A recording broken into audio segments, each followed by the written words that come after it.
Greetings and blessings, blessings and greetings, blessed souls. Goodman, and we're live because we want to stay alive in Torah Chaim, instructions of life, Torah Chesed, instructions of kindness, Torah Racham, instructions of mercies.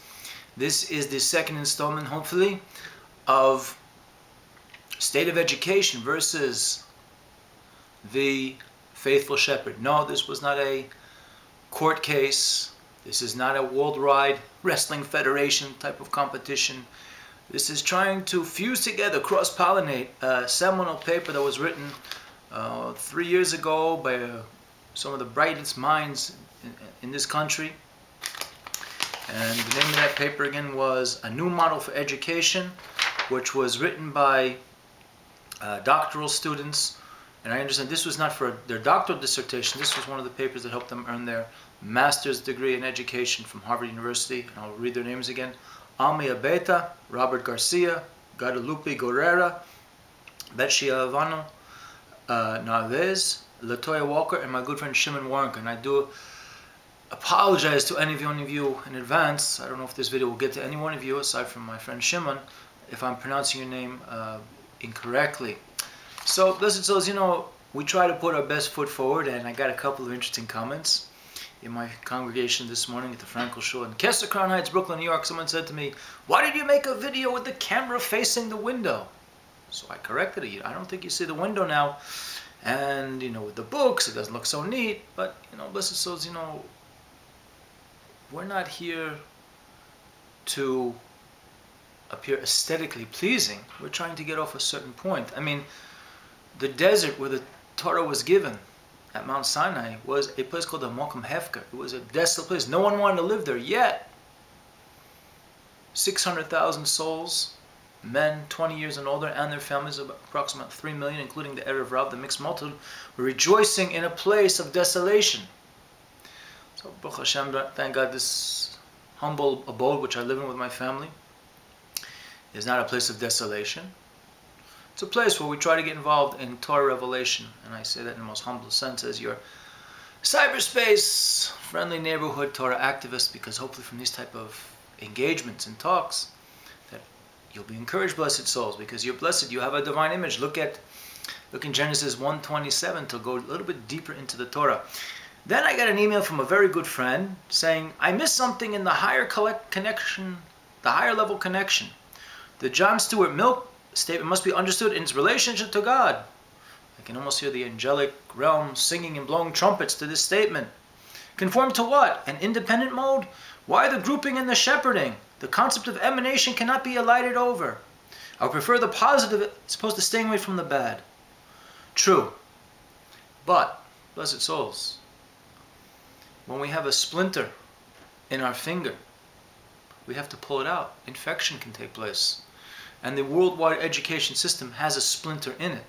And this paper, and also works by the Lubovitcher Rebbe, and other similar teachings, whether they be from the Torah or secular wisdom, are being shared among many people because the earth is in a crisis. And as large as the world is, it is just a mustard seed in comparison to the rest of the universe. Yet there's a lot of important activity taking place on this mustard seed.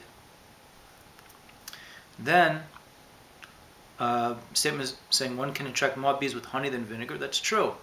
But I'd rather eat vinegar on my salad. We all know that we're imperfect. Why remind them? No, we know we are imperfect. Why remind them? Well, some people need reminding. Of course, we start with ourselves. I have no problem looking in the mirror, and this is the mirror, you can't see it, and say, oh, you're imperfect. It doesn't bother me. You know why? Because I'm motivated to try to remove the imperfection. As well, there's 10 or 7 commandments, 10 commandments of Mount Sinai, which are really 613, and the 7 of the Noahide Commandments all lead to the same thing. Yes, they do. We all end up with the same conclusion. However, the framing, the presentation, the solution can be explained in an open way that makes very hard to resist. After all, do laws create the love in our minds and hearts the same way that beliefs do? Well, let's look at it this way, blessed souls. If my parents or your parents, may they be alive, ask you to do something, because they love me, they ask me in a way to educate me that I should do something that shows my love for them. So yeah, when I go to the store to buy fruit and produce for them, it's not that I love the act more than then I love them. But because I love them, I engage in the act. So the Most High gave us commandments because He so does love us, to help us build our connections. Because if He doesn't give us instructions how to connect with Him, we know what happens. Just learn a little bit of human history. When people are disconnected, the Most High is never disconnected from us, but we can disconnect from Him. And in His mercies, He remains connected to us. Laws are to be followed for a purpose, but they're not the prime motivators. True, but if I'm standing on a cliff and I want to stay alive, I am motivated by my knowledge of the law of gravity, that I will attempt not to fly without some sort of device that will help me fly. We can only offer in a humble mode a better way to live one's life. That is true. And then someone said, this is a brief compendium of your video. I do not disagree, but context and emphasis must come into play.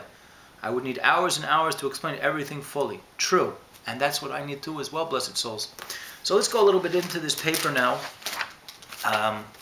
John Stuart Mill, by the way, was a philosopher, and he was also, I think, in the British Parliament. He lived from about 1808 to 1873. I mentioned I was going to do a little research on him, and you can go look him up on Wikipedia. That's number one.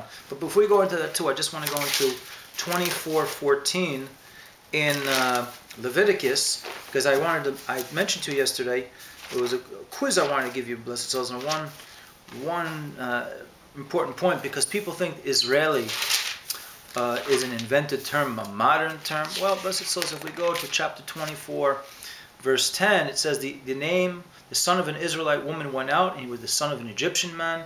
Among the children of Israel, they fought in the camp, the son of an Israelite woman and an Israelite man.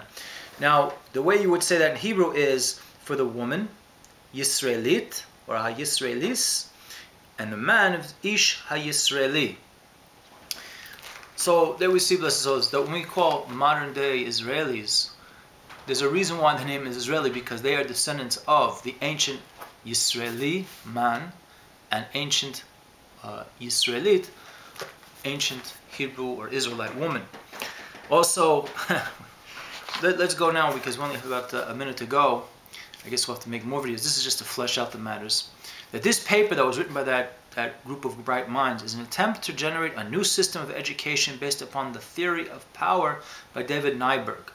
Mill's description mode is one that creates followers whose wills are subsumed by those in power.